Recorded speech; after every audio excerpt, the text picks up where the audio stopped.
ಇವತ್ತು ಅಂತಾರಾಷ್ಟ್ರೀಯ ಪ್ರಜಾಪ್ರಭುತ್ವ ದಿವಸವನ್ನು ಆಚರಿಸಲಾಗ್ತಾ ಇದೆ.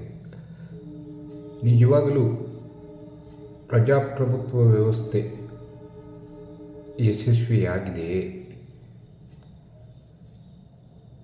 ಎನ್ನುವ ಪ್ರಶ್ನೆಗೆ 100ಕ್ಕೆ 100ರಷ್ಟು ಪ್ರಜಾಪ್ರಭುತ್ವ ವ್ಯವಸ್ಥೆ ಯಶಸ್ವಿಯಾಗಿಲ್ಲ. ಪ್ರಜಾಪ್ರಭುತ್ವ ವ್ಯವಸ್ಥೆಗಿಂತ ಕುಟುಂಬ ಪ್ರಭುತ್ವ ವ್ಯವಸ್ಥೆಗೆ ಇಲ್ಲಿ ಹೆಚ್ಚಿನ ಮನ್ನಣೆ ಸಿಕ್ಕಿದೆ.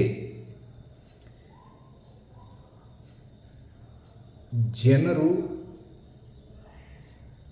ತಮ್ಮನ್ನು ಆಳುವ ಪ್ರತಿನಿಧಿಗಳನ್ನು ಆಯ್ಕೆ ಮಾಡುವಲ್ಲಿ ಎಡವುತ್ತಿದ್ದಾರೆ. ಪದೇ ಪದೇ ಒಂದನೇ ವ್ಯಕ್ತಿಗೆ ಒಂದೇ ಕುಟುಂಬಕ್ಕೆ ಮಾರು ಹೋಗುತ್ತಿದ್ದಾರೆ.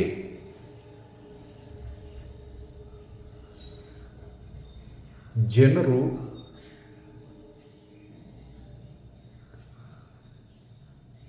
ವಿಚಾರ ಮಾಡಿ ಪ್ರಜ್ಞಾವಂತರಾಗಿ ಹೊಸ ಮುಖಗಳನ್ನು ಹೊಸ ಪ್ರತಿಭೆಗಳನ್ನ ಹುಡುಕಿ ಅವರಿಗೆ ಮನ್ನಣೆ ನೀಡಿ ಚಲಾಯಿಸಬೇಕು. ಅಂದಾಗ ಮಾತ್ರ ಪ್ರಜಾಪ್ರಭುತ್ವ ವ್ಯವಸ್ಥೆ ಯಶಸ್ವಿಯಾಗುತ್ತದೆ. ಬರೀ ದುಡ್ಡಿದ್ದವರಿಗೆ, ಜಾತಿ ಬೆಂಬಲ ಇದ್ದವರಿಗೆ, ತೋಳುಬಲ ಇದ್ದವರಿಗೆ ಮನ್ನಣೆ ಕೊಟ್ಟರೆ ಪ್ರಜಾಪ್ರಭುತ್ವ ವ್ಯವಸ್ಥೆ ಯಶಸ್ವಿಯಾಗುವುದಿಲ್ಲ.